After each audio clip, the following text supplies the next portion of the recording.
Halo semuanya, selamat datang kembali di channel ini. Jumpa lagi dengan saya Vicky Himpong. Bagaimana kabar kalian semuanya? Saya berharap teman-teman semua selalu dalam keadaan yang sehat. Kita akan segera membahas berita tentang politik hari ini. Apa saja yang terbaru, semoga apa yang saya tampilkan kepada kalian semua ini bisa memberikan tambahan informasi tentang perpolitikan di Indonesia ini. Dan tanpa perlu banyak basa-basi, kita akan segera bahas ada berita-berita terhangat yang lagi panas-panasnya teman-teman. Kita akan segera bahas videonya. Let's go. Tidak punya anggaran untuk melanjutkan BLK komunitas ini. Itu Noel. Itu menjadi tanggung jawabmu besok. Ya. Nah, terkait lagi dengan misalnya kemarin ada penembakan nelayan. Penembakan nelayan ya, di Malaysia, nelayan teman-teman ya. TKI Indonesia oleh Malaysia. Apa yang kau kerjakan, Noel? Kau harus minta pertanggungjawaban Malaysia loh. Kalau mereka bersenjata boleh ditembak. Kalau mereka nggak punya senjata, memang nggak boleh dong mereka main tembak-tembak begitu saja. Ini kedaulatan negara loh ya. Nah, Anda harus tahu itu. Dan itu harus ditindaklanjuti. Marwah bangsa itu. Mencatat ya. Banyak lagi sebenarnya yang ingin saya sampaikan di sini bahwa kita semua ini harusnya bersyukur. Nah, kalau ada banyak yang belum terselesaikan dari program pemerintah, itu bukan penipuan. Karena apa? Ada program jangka panjang, jangka pendek, jangka menengah, kemudian program prioritas. Nah, kalau ada program yang belum terselesaikan karena waktu, karena anggaran, itu bukan penipuan. Wah, presiden menipu. Buktinya program kerjanya yang gini belum selesai, yang ini belum selesai. Ya nggak bisa selesai juga kalau cuma 5 tahun. Tidak punya anggaran untuk melanjutkan BLK. Rohingya kembali berlabuh di Aceh, teman-teman. Mulai. Saya itu penasaran dengan sikap Pak Prabowo ketika menjadi presiden menghadapi Rohingya lagi ya, teman-teman ya. Karena mereka menjamur sekali, teman-teman. Pak Prabowo mengatakan, oke, Budiman, oke, menteri-menteriku, timbalah air supaya bak itu penuh. Timbalah air supaya bak itu penuh. Timbalah air dari sumur supaya bak penuh.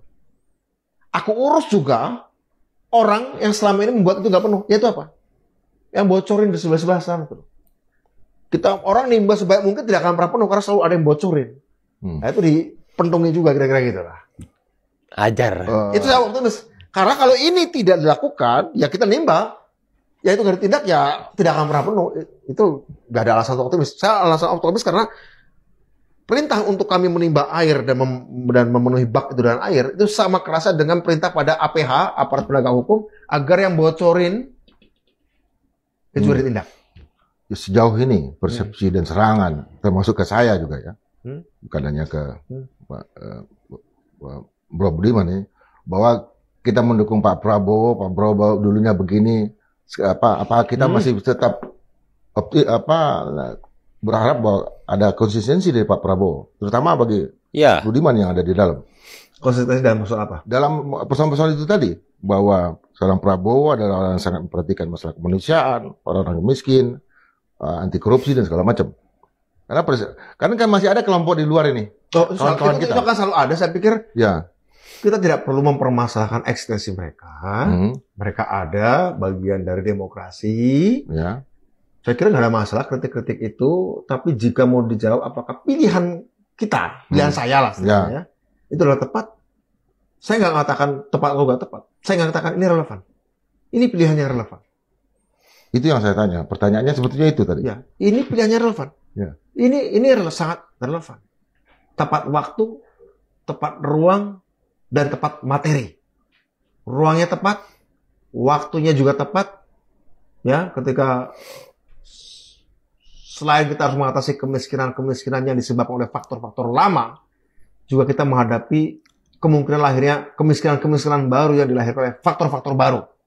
Sekonsisten apa Pak Prabowo di mata Mas Budiman? Sekonsisten apa? Kalau bicara fakta, ya faktanya adalah sejak saya mendukung beliau tahun lalu, ya rasanya intonasinya tidak berubah, kosakatanya tidak berubah, emosi dalam pengertian feelingnya tentang apa yang dikatakan tidak berubah. Sejak saya bertemu Pak Prabowo Juli 2023 sampai hari ini tanggal 29 Januari 2025, tidak ada yang berubah.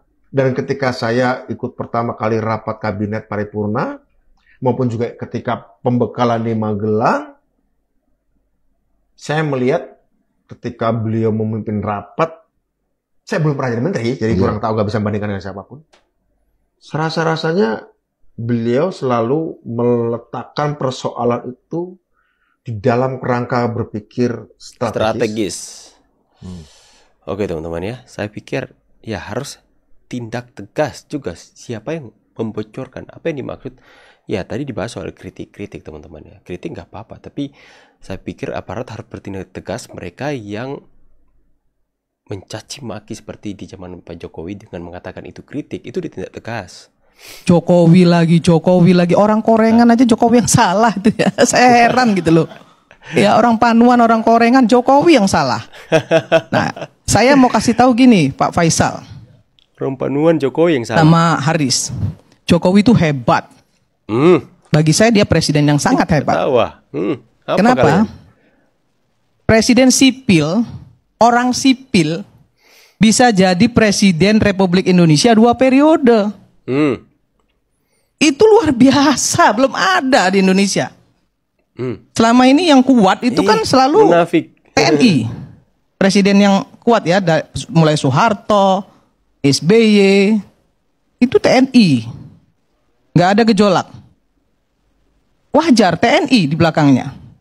Bung Karno lebih lama. Nah, kalau Jokowi ini sipil loh.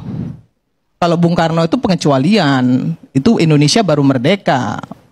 Nggak bisa kita sandingkan Bung Karno dengan kondisi saat ini, nggak fair. Tidak apple to apple, Om.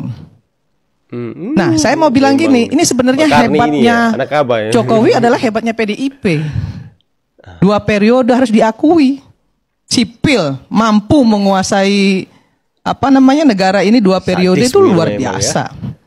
Terus kalau tadi Haris bilang soal demokrasi di era Jokowi, kalau menurut saya demokrasi di era Jokowi itu malah kebablasan. Nah ini. Kenapa saya bilang kebablasan? Rocky Gerung bisa ngatain bajingan tolol sama presiden. Kemudian Faisal Assegaf bisa ngomongin presiden macem-macem. Ferry Amsari bisa bikin dirty provokator. Kemudian aduh, kalau dipidana zaman Soeharto lebih parah lagi. Zaman SBY teman saya Ferry Juliantono juga di penjara. Jadi nggak usah terlalu cengeng juga lah jadi aktivis. Ya, saya ini pernah juga loh ya. Saya pernah dipecat bahkan dari posisi saya di Pelindo. Pernah dipecat saya karena saya demo. Tapi saya nggak mau cemen.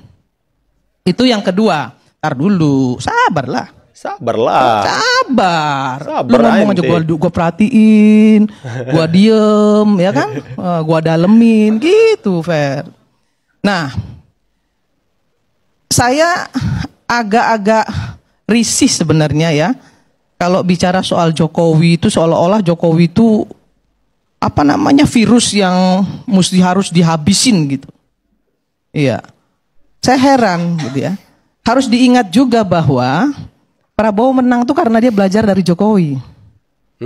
Prabowo menang tuh karena didukung Jokowi. Kalau nggak didukung Jokowi nggak menang. Diakui itu diakui sendiri oleh Pak Prabowo.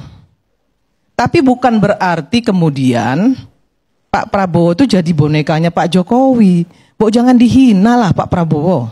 Saya bukan mau bela Jokowi, tapi kalau semua masalah kayaknya ditimpahin dengan Jokowi, kok kayaknya Jokowi ini kayak sampah gitu loh. Ya.